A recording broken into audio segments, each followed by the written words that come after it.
YouTube. Today I'm going to be doing a shooting test of the Tokyo Marui Matrix Clone M9. This gun is a full metal gas blowback gun. It is dry right now, but let's shoot it. Magazine in, knife protection on.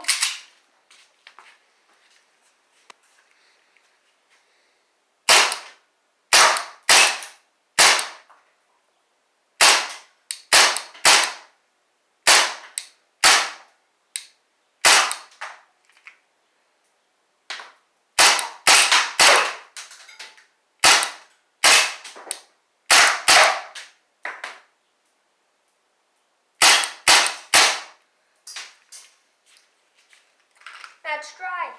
That is about, let's say 11 feet, which is average engagement distance at least, depending if you're on CQB or outdoors. I think this gun is a pretty good accurate gun. It's got upgraded iron sights, so it's red right here. And